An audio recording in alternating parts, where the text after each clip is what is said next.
Watching more Badwam TV Badwam Jumadi so.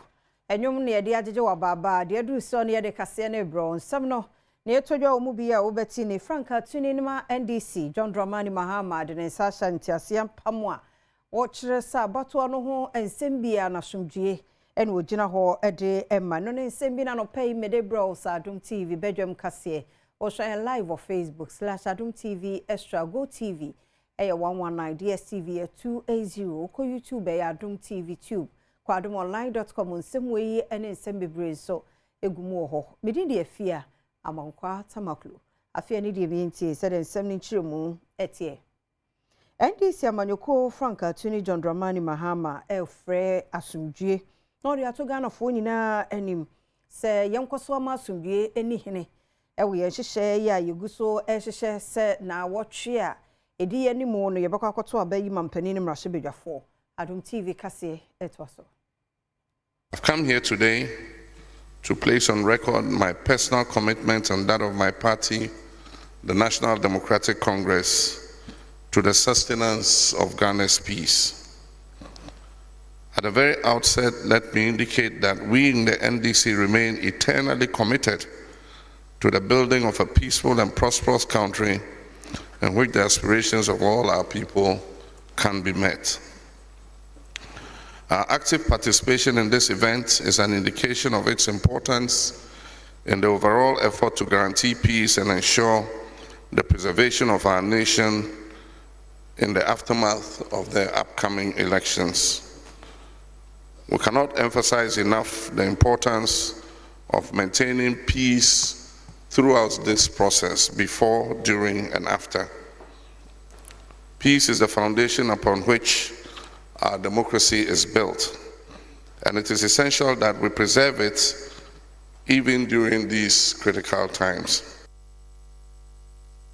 Mampani abediache Dr. Mahmoud Baumia wono na etu Franca ama MPP amanyoko na wose yehwe ni mu se omai ahobo nyina mu wabato mu ne bewie kire na Ghana edi nkunim ogina ho edi man nkunim nti Ghana fo yenyina yenso yenyina ho man nkunim kase no etwaso.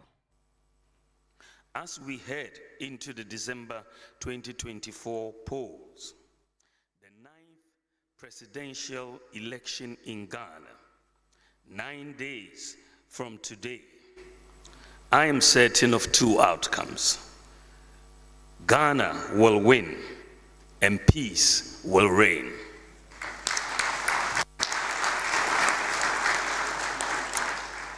We have been here before and can prove again that Ghana is a shining example of a resilient democracy. As we approach the home stretch for the elections 2024, my plea to everybody involved in the electioneering process, including candidates, political parties, electoral officers, voters, the media, security, and the general public, is to take responsibility for ensuring peace and harmony seriously. Yet waso NCC Director Maya was so central. Aya Madam Road Akute odi afutuo na ma emabunu nyina twonho efiri atutrasemo.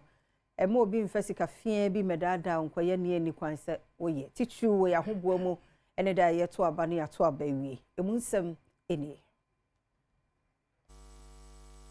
As it was 2024, the normally nyina ba ya collation center ho, but this time around